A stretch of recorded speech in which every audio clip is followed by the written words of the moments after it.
to add a wedge, I don't just cut the RPMs instantly. I give it a little bit of slowdown and I back off so it don't, hopefully, more of the surface. Slide a little wedge in there and continue on.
Right there, I'll go ahead and add my wedges, and I put one on each side.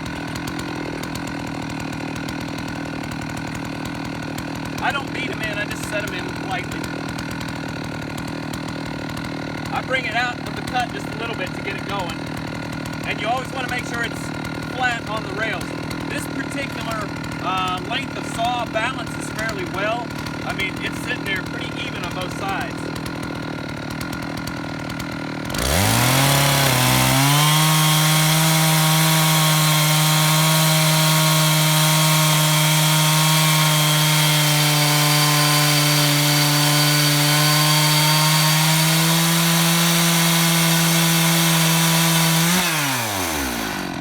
When it gets to the end, it just, it's sitting right there. You can come around. A lot of people, just for safety, they put the chain brake on. You can do that. Wedge it out a little bit. Just pick it up. Now, it's said that you should let them idle for a little bit. Another thing I do is I go like this, just to clear out some of the old sawdust. And then we come over here, collect these things.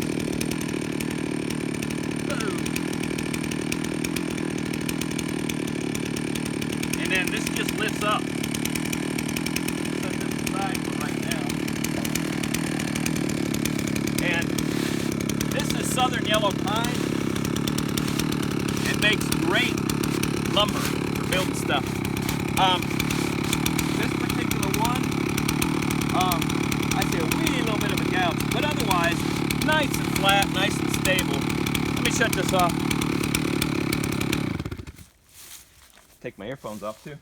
I normally listen to music while I'm doing this, or maybe a good Bible lesson on the radio, but my batteries are dead right now.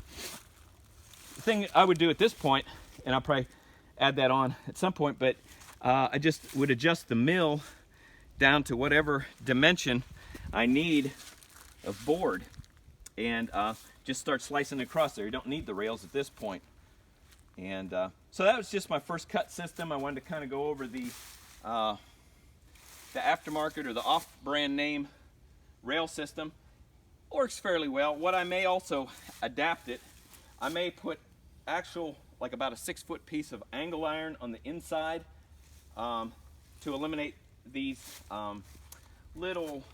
these are connector brackets. Hold on, these are connector brackets. This system is actually 3 separate pieces, and it uses these brackets as the connectors. I was thinking about getting some angle iron, 1-inch angle iron, and put it to the inside and drill these holes in the respective spots, and it would actually bridge it from about here to here, giving it much greater rigidity. And it would also enable me, if I wanted to cut a smaller piece, like say maybe a 6-foot log or something like that, I could leave these ends hang way off the edge, but it would still have enough strength right here to hold everything, because like I say, this tends to be kind of flexy. But I will say this, it's so much better than what I used to use. I used to have this wooden contraption that I built. It was 10 feet long, and it was like, was it maybe like a 2x10 or something like that, along with 2x4s running underneath and different braces. It worked, but it was so incredibly heavy, and it wasn't adjustable at all. You know, your taper was difficult to compensate for, where at least with the rail system like this, it's lightweight and it's portable. I mean, you can break this thing down, stick it in the back of a car.